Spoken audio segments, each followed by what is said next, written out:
In launching our Renaissance vision, we are committing to a new way of doing things in Southampton.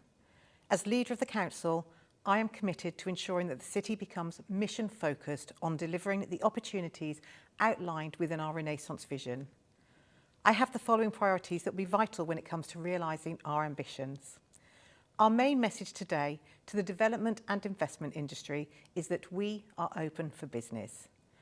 As a council, we are very much pro-growth, especially fair and sustainable growth, and will do all we can to ensure that investment in our city is forthcoming to the benefit of our residents, our economy and the environment. Our city development team is ready to discuss opportunities, while our planning service is prioritised on helping by enabling the existing and forthcoming consents that we have in place to be implemented. We will work closely with the industry to reduce risk. This comes through ensuring that we are certain on our plans and that developers and investors are confident in delivery. We have consent for over 5,000 homes in our city now, and we want to do all that we can to unlock those and more. This will come through close dialogue and working with you all.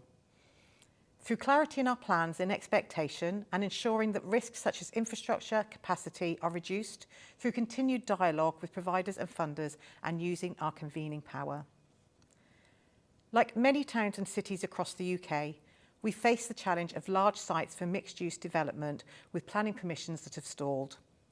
Largely because of the high increase in the cost of construction and other economic challenges, including viability, we are determined to see these initiatives come forward. And where the City Council has a land ownership role, we are pressing hard to find solutions. Where the Council is not involved as landowner, we are bringing our convening and enabling powers to assist in unlocking such stalled initiatives where we can. Aligning economic growth with the pathway to net zero is also an important part of the ambition for the next phase of our growth and development. Reflecting the City Council's Green City Charter, we must collectively ensure that development is proposed, built and managed with the environmental responsibility we all need to meet the various environmental challenges that we all face. Through our vision, we have defined the art of the possible for the city's renaissance, focused on our city centre for now. We know that there have been master plans and initiatives in the past. For example, the building we sit in today as part of the Cultural Quarter initiative. Our Renaissance vision builds on these past bodies of work and updates with a refreshed outlook on the way forward.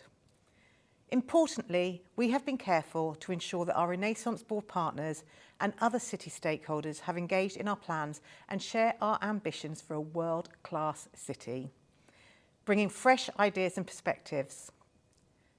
We make no apologies for having big plans, and we want partners who share our ambition and aspirations and vision. Ultimately, local government must do more with less money. We know that the City Council needs to become more entrepreneurial, innovative and agile in our ability to respond to public and private sector investment opportunities. And we are therefore exploring new models and approaches to delivery. As outlined in our Renaissance vision, we have a scale of opportunity as well as a diverse range of sites. And as reflected before, so many assets to embrace provided a strong baseline for drawing in investment, as well as creating the development opportunities we need to be ready to respond to external opportunities as and when they emerge. To do this, we'll be creating the conditions to attract funding and enable investment and ensuring that we are ready to respond. Fundamental to this will be ambitious long-term partnerships with our existing major stakeholders, new investors and developers, as well as central government and other funding sources. We know that the public sector cannot deliver alone, and as part of our delivery focus, we will invest in brokering and convening relationships between landowners, developers, central and local government, including Homes England, who are with us today, and the infrastructure providers. We have already signed a memorandum of understanding with Southampton Football Club to ensure our shared ambition for St Mary's Waterfront is put in place, and more of these will follow. We will use our convening power, together with other delivery levers relating to land and regeneration, to enable and assist in taking forward our Renaissance sites and our vision. As a council, we own a lot of land. There are several quick wins and longer term opportunities that we have identified that we are ready to engage upon. This includes Southampton Central Gateway, a critical catalyst for the transformation of the city and the perception we give to people arriving at Central Station. We are putting plans in place to kickstart the redevelopment of this area, working with the private sector partners to enable high quality outcomes to the benefit of the city. Northern Above Bar, where we are sitting today, utilising the council's land to continue the delivery of the cultural quarter, provide a better interface with our parks and create much needed new homes and commercial floor space. East Street and East Gate, an opportunity to regenerate one of England's most historic high streets and draw people into the old town. We will utilise our freehold interests, including the Eastgate multi-storey car park, to create a new cultural, commercial and residential floor space. And we have West Quay Road. A range of opportunities exist to the north and south of West Quay Road as part of the redevelopment of, as part of the comprehensive proposals for the West Bay area of the city. This will include initiatives to improve our port interfaces and utilising our land, such as the south of West Quay, to create space for new jobs, destination facilities and homes for local people. Fundamental to delivering our vision is going to be our ability to bring forward the required infrastructure to support our renaissance. Through the local plan and the opportunities that devolution brings, we will be ensuring that we have a clear plan of action for infrastructure to delivery to ensure that we have the connectivity that our city needs to thrive. Of particular note, we are committed to the long-term investment in sub-regional public transport networks as part of the Greater Southampton mass transit system, as well as other measures to reduce the need to travel into the city centre by car, such as park and ride investment and investment in walking and cycling. We will work with Network Rail and other delivery partners to continue investment in Southampton Central Station to ensure that it continues to function as the city centre's primary transport interchange and hub. And of course we have Southampton Airport, a really important connectivity point for us that connects us to the globe. Over the next 20 years, we will continue the recent success of our Transforming City Fund initiatives to create a greener and healthier streets across the city, providing the public realm and air quality benefits that our residents and visitors deserve.